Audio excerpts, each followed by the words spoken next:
যে অসমখনত প্ৰতি মাহে 1000 কোটি টকা ঋণ লৈ পেলাই দৰমহা দি আছে চৰকাৰে। এটা এনেকুৱা বিপৰ্যস্ত হৈছে যে বজাৰত প্ৰায় জুই লাগিছে, প্ৰতিপদ সামগ্ৰীৰ দাম বৃদ্ধি হৈছে, ঔষধৰ দাম বৃদ্ধি হৈছে, কৰ্মহীন যুৱকে ৰাজ্যখন ভৰি পৰিছে।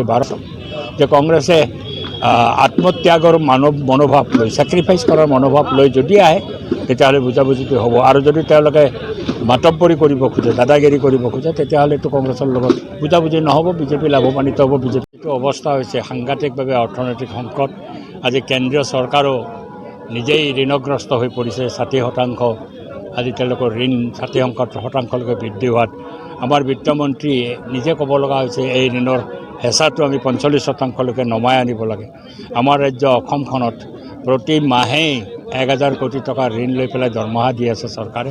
ইপিনে মুখত উন্নয়নৰ কথা কৈছে, উন্নয়নৰ কোনো টকা পইচা নাই, দৰমহা দিব নোৱাৰা এটা অৱস্থালৈকে গৈছে।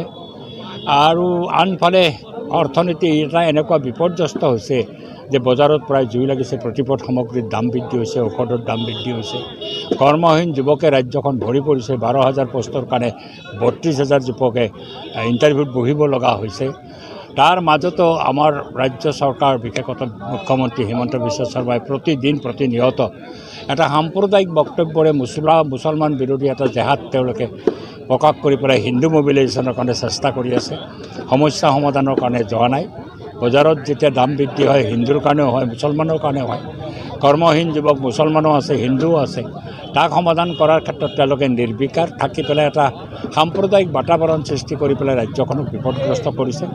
আমাৰ ৰাজ্য অসমক মিনি ভাৰত বুলি ক'ব পাৰি। ইয়াতেতো 35% সংখ্যালঘু, ধৰ্মীয় সংখ্যালঘু মানুহ বসবাস কৰে। বাংলাভাষী লিংগুইষ্টিক মাইনৰিটিৰ সংখ্যাও গোটেই কম নহয়।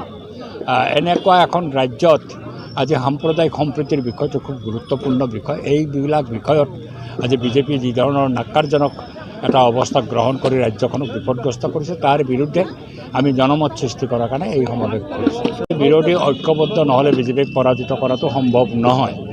আৰু কংগ্ৰেছে মুখত বিৰোধী ঐক্যৰ কথা কয়, কিন্তু কংগ্ৰেছে আমি দেখিছোঁ নিৰ্বাচন আহিলে সকলো চিটতে প্ৰাৰ্থী দিবলৈ বিচাৰিছে।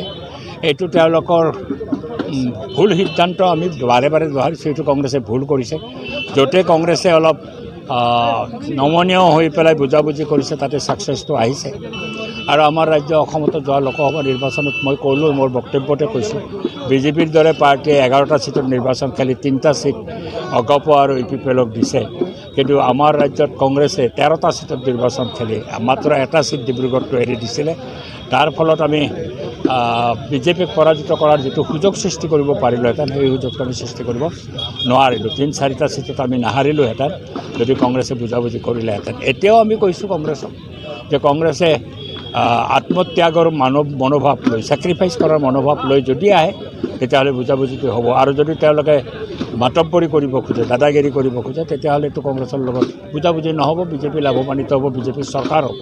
আমি বিজেপিক যিহেতু পৰাজিত কৰিব বিচাৰোঁ, আমি কংগ্ৰেছকো আবেদন জনাইছোঁ তেওঁলোকে যাতে অলপ নমনীয় হৈ পেলাই তেওঁলোকে কিছু ছেক্ৰিফাইচৰ মনোবৃত্তি লৈ পেলাই নিৰ্বাচনত আহি সকলো দলক আস্থাত লৈ পেলাই, বিশেষত মই সকলো দল মানে সৰু সুৰা দলততো নিৰ্বাচন খেলাৰ প্ৰশ্নবিলাক নাহে। এতিয়া ৰাইজৰ দল, জাতীয় পৰিষদ, CPM আৰু বামপন্থী অন্য ৰাজনৈতিক দল যি এটা আছে, তেওঁলোকৰ লগত যদি এখন বুজাবুজি কৰি নিৰ্বাচনটো খেলা যায়, তেতিয়াহ'লে বিজেপিক আমি পৰাজিত কৰিব পাৰিম। এইটো কংগ্ৰেছৰ ওপৰত নিৰ্ভৰ কৰিছে।